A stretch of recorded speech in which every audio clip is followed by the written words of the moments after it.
Thank you for coming. I'm going to keep this short because I think our submissions will do the best job of explaining what Yalla is about. Thank you for coming out to Yalla Journal's first ever reading night. While previous incarnations of Yalla have held launch events for the journal in the past, this is, as far as I know, Yalla's first cultural outreach event. And hopefully, with your feedback, there will be many more. I know there's already some talk about another event in Montreal. Started in Montreal in 2004, the first edition of the Yalla Journal was released in early 2005 on university campuses across Canada, receiving the Quebec government's Forces Avenir Award.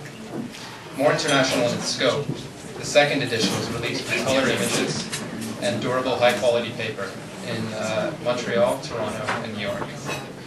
This year, with our new editorial board, Yalla hopes to launch its third edition in 2010. What is Yalla? Living in Toronto's cultural mosaic, I know many of you grew up in a community that educates its members to think about the Israeli-Palestinian conflict in specific ways. I know I have. And even if you haven't, perhaps you've gotten your narrative of the conflict off the headlines in the media. Either way, most of the time it is easy to stay in our comfort zones. And when we do venture out to hear a different narrative, we feel threatened. And so we dismiss it as nonsense. Yalla is about bringing all these narratives together in one place to read and hear about Israel-Palestine in ways that are outside of our regular community. Yalla is best described as a forum for Arabs, Jews, and other individuals, particularly here in the diaspora, to express themselves rationally, emotionally, and creatively in one place. And I think that's what makes Yalla unique, that we don't offer just newspaper articles offering rational arguments, that it's really to put all three together. It's also a chance to learn about the other side's story, something you might not be exposed to every day. And I hope, after hearing some of tonight's readings, you'll be discussing how you feel about them with the people beside you. I'd like to introduce the board.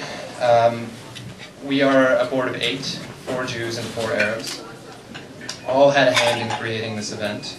You can approach any one of us if you need anything, or if you have any questions. We're all wearing the tag.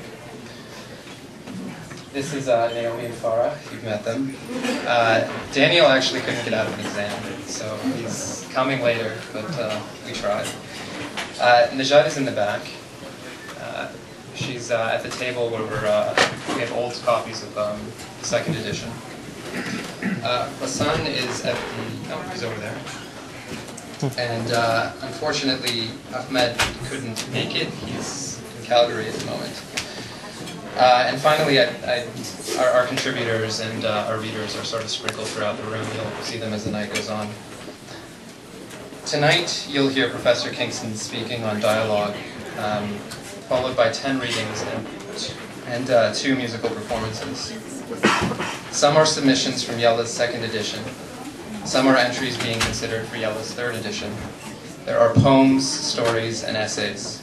Some are angry and passionate, others are reflective, looking inward.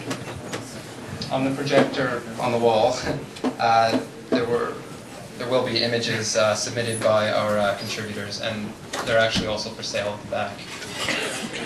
There's also a donation box and second edition journals back there as well, if you want to check it out. I believe that the Israeli-Palestinian situation is complex enough that even with all the media on the ground that we're covering tonight, we'll only have uncovered a few of the stories that compete and interact to create the reality on the ground. You might find that some of the material you're going to hear tonight will feel offensive. With this mixed group of people and on this topic, it's virtually impossible to avoid having that happen. But I would urge you to hold your judgments. We're not trying to convert you to a particular way of thinking. We don't have an agenda to tell you the truth. In fact, Yalla has no political position on the Israeli-Palestinian conflict, other than a genuine desire for peace. And so, we do not specifically endorse any of the political positions you'll hear tonight. We do, however, hope that you'll listen with an open mind and an open heart, and that while challenging the views you'll hear tonight, you'll challenge your own as well. Yalla is an Arabic and Hebrew slang word meaning let's get going, which I think is a perfect way to get the event started. So, Yalla, and thank you and enjoy.